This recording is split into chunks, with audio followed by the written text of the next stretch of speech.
அண்மை செய்தி. காவிரி நீர்பிடிப்பு பகுதிகளில் பெய்து வரும் கனமழையால் ஒகேனக்கலுக்கு நீர்வரத்து அதிகரிக்கப்பட்டுள்ளது. அதனை அண்மை செய்தியாக பார்த்து வருகிறோம். இதுகுறித்த முழு விவரங்களை வழங்க செய்தியாளர் கிறிஸ்டின் நம்மோடு இணைப்பில் காத்திருக்கிறார். கிறிஸ்டின், வணக்கம். விவரங்கள் என்ன? வணக்கம் நவீனா. இன்று ஒகேனக்கலுக்கு வினாடிக்கு 17,000 கனஅடியாக நீர்வரத்து அதிகரித்துள்ளது.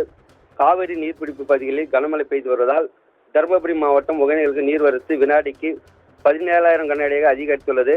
கர்நாடகா மற்றும் தமிழக காவிரி நீர்பிடிப்பு பகுதிகளில் அவ்வப்போது கனமழை பெய்து வருவதால் தருமபுரி மாவட்டம் ஒகேனக்கலுக்கு நீர்வரத்து அதிகரிப்பதும் குறைந்தும் காணப்பட்டன. இந்த நிலையில் கடந்த சில நாட்களாக கர்நாடகா காவிரி நீர்பிடிப்பு பகுதிகள் மற்றும் தமிழக நீர்பிடிப்பு பகுதிகளான தேன்கனிக்கோட்டை, அஞ்சியட்டி, பில்லிகுண்டுலு, ராசிமணல் உள்ளிட்ட பகுதிகளில் கனமழை பெய்து வருவதால் ஒகேனக்கலுக்கு நீர்வரத்து அதிகரித்தது. அதன்படி நேற்று ஒகேனக்கலுக்கு வினாடிக்கு 10,000 கனஅடி தண்ணீர் வந்தது.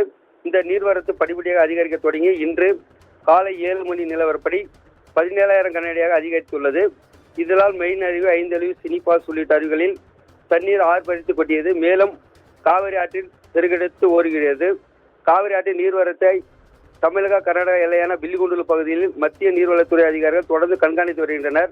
காவிரி கரையோரம் பொதுமக்கள் பாதுகாப்பாக குளிக்க அனுமதிக்கப்படுகிறது. நவீனா,